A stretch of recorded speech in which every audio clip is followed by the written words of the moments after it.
Assalamu alaikum урматтуу көрөрмандар, Көкбөрү сүйүүчүлөрү, амансыздарбы? Көкбөрү каналы кайрадан эле сиздерди акыркы жаңылыктар менен тааныштырууну улантат. Бүгүн биз учурунда достук кылган көкбет аргымагы сатылганы тууралуу баяндап беребиз. Айбек Темирбаев менен мыкты тандем болуп, жекеме-жекеде мыкты жыйынтык көрсөткөн аргымак Таласка сатылды. Тактап айтканда, Талас облусунун Бакай Ата районуна сатылды. Алдыдагы мелдештерде ошол райондун атынан чыгышы мүмкүн. Беттегенин бербеген көкбет тууралуу айтсак, жашы 16да. Позициясы жекеме-жеке. Айбек Темирбаев өзүнүн аты тууралуу мындай дегени бар. 2018 жылдан бери оюндарга көкбет менен чыгып келем. Бул аябай өжөр. Аты айтып тургандай көк беттиги бар. Беттегенин бербейт. Нарындан алып келинген. Аты дагы ошол жактан коюлуп келген. Башта коюлган атын өзгөрткөн жокпуз. Накта кыргыз жылкысы.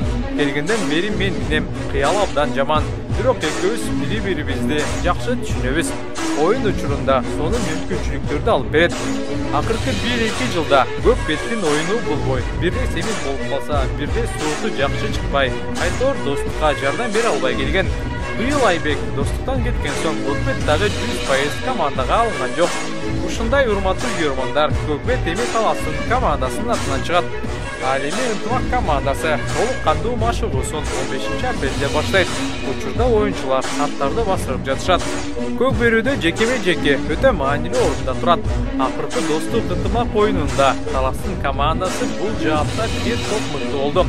Жекеме-жекедеги урунтуучуларды назарыңыздарга салалы.